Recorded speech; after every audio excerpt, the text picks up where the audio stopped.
पड़ोसी मुल्क बांग्लादेश की सांप्रदायिक स्थिति फिर सवालों के घेरे में आ गई है।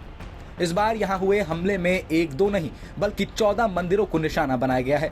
चौंकाने वाली बात यह है कि जिन जगहों पर मंदिर हमले को अंजाम दिया गया वहां पहले कोई बड़ा मजहबी विवाद का इतिहास नहीं है।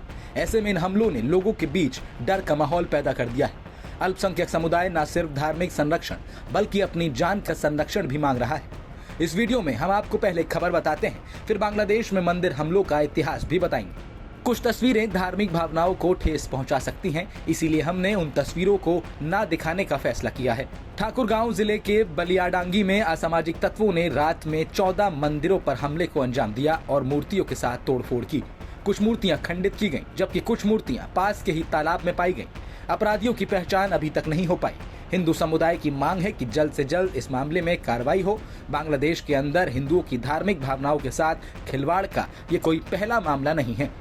साल 2013 से 2021 के बीच 3679 हमले हिंदुओं पर हो चुके हैं। हिंदुओं के 550 घर, 450 दुकानें निशाना बनाई जा चुकी हैं।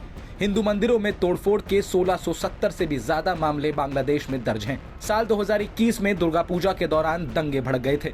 हजारों कट्टरपंथियों ने हिंदुओं के मंदिरों पर हमला बोल दिया था। तब गाड़ियों में आग लगा दी गई थी और हिंसा में 6 लोग मारे गए थे। साल 2021 में इस्कॉन के नाओखली मंदिर पर हमला हुआ, जिसमें 2 श्रद्धालुओं की मौत हो गई।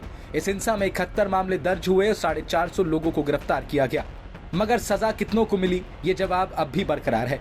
बांग्लादेश के संस्थापक शेख मुजीबुर रहमान की बेटी शेख हसीना की पार्टी आवामी लीग जब 2009 में दोबारा सत्ता में आई तो हिंदुओं को उनसे काफी उम्मीदें थीं। लेकिन शेख हसीना के सत्ता में आने के बाद से हिंदुओं के खिलाफ हमले और भी बढ़े हैं। अपनी लाइब्रेरी में जब हम बांग्लादेश पर हुए हिंदू अटैक का वर्ड सर्च करते हैं तो कई सारी तस्वीरें सामने आती हैं।